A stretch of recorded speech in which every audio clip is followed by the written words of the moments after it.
तुमने कभी किसी से प्यार किया? क्या तुमने किसी को दिल दिया? क्या उसने पलट के तुम्हें प्यार किया? का बोल रहे? पीछे देखो।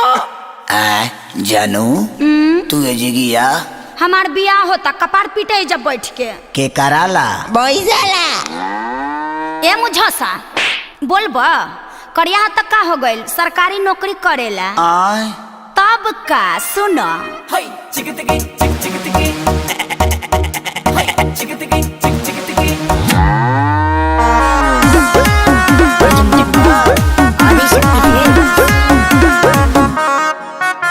दरोगा तोहर बाबू तू रह गइल बेकार हारे हारे हारे हम सनम तुमसे हारे कोई हाली कहे कि सरकारी नौकरी ले लो दरोगा तोहर बाबू तू रह गइल बेकार हारे हारे हारे हम सनम तुमसे हारे मनाया ना बात छोटले ही से साथे रे जिंदगी भरोई हम कथा। अब हम का बोली, हमरा तो बुझाते नहीं खे, तहनी के बुझाता। तहार दर्द हमनिए के कहते से सुना। अरे नौकरी के भर्ती निकालिए मोदी चाचा ढेरे लइका बारे बेरोजगार। तहनी से कम दर्द हमरो नहीं खे बाबू, सुनो सही रे।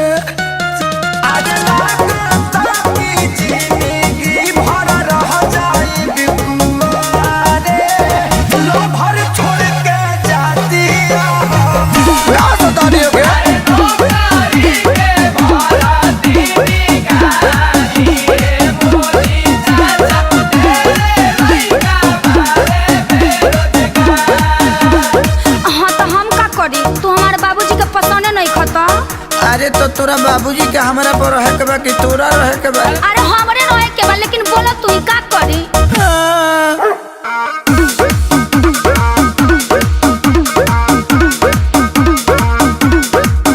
खाली जाना फूला के मीठा खात रहल, लागे झूठो खानी भोरे दौड़े जात रहल। तहरा जोता के सोल खियाइल नहीं खे, लागे कबो कोनो फार्म भराइल नहीं खे। अरे हम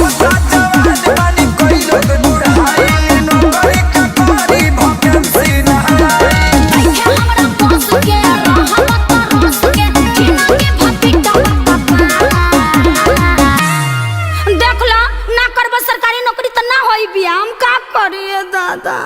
अरे तो एगो हम ही बनी, सरकारी नौकरी के चक्कर में कितना लोग के चूर छोड़ता। हाँ तो तू छोड़बा का ओकरा साथ ही? सोचा तानी। अरे नौकरी के भर्ती निकालिए नीतीश चाचा ढेरे लइका बारे बेरोजगार। अरे मजनू सुनो पर काहे अत्याचार लगाता रहता, सुनली गोहार सारा अरे हमारी से के अपन बेटी बियाही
होई हो?